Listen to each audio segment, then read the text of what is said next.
માં જેને દયાનો સાગર કહેવાય,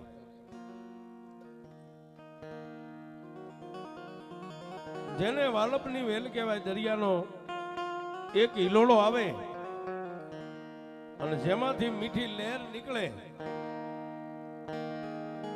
એમ માની સામે તમે દ્રષ્ટિ માંડી અને માને દુઃખની વાત કરો, દુઃખની દલીલ કરો સાહેબ. અને સાહેબ જોઈ તમારા દુઃખની દલીલ, દુઃખની વાત જો કદાચ માના કાન સુધી પહોંચી જાય તો એક પલવારની માલિપા જેને દુઃખને ભાંગીને ભૂકો કરી નાખે એવી પંચાલ પરિવારની માલિપા મારી ભગવતી ચામુંડા જેવી દેવ બેઠી.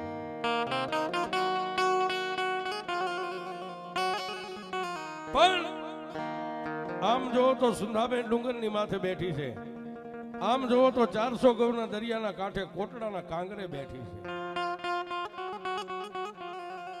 અને પંચાલની ધીકી ધરતીની માથે ભૂખરા ડુંગરની માથે બે મુખ લઈને માં ચામુંડા જ્યાં બેઠી છે.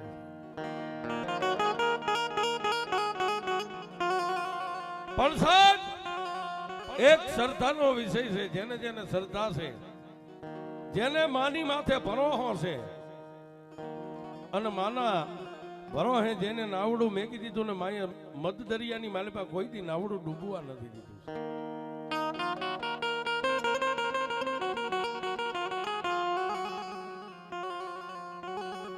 પણ આ ધરતીની ઉપર, આ પૃથ્વીની ઉપર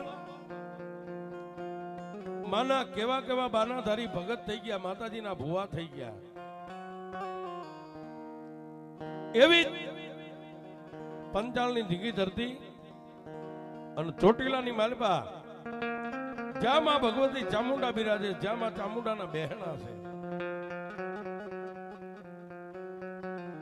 એક કાઠી દરબાર નામ જેનું સોમલો ખાચર છે, પણ માં ભગવતી ચામુંડાનું કેવું ભજન કરે છે.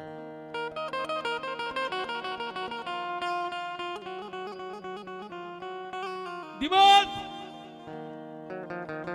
એ દિવસ ઉગ્યા પહેલા ચોટીલાના ડુંગર ઉપર ચડવાનું, 108 દીવા ને 108 માળા કરવાની. 108 દીવા થઈ જાય પણ 108 માળાની માલિપા એકાદી માળા બાકી રહે અને જો સૂર્યનારાયણ ઉગી જાય તો પછી આખો દિવસ નિર્જળા ઉપવાસ, અંતો નહીં પણ એક જળનું ટીપું જીવાન ઉપર નહીં મેકવા. આવી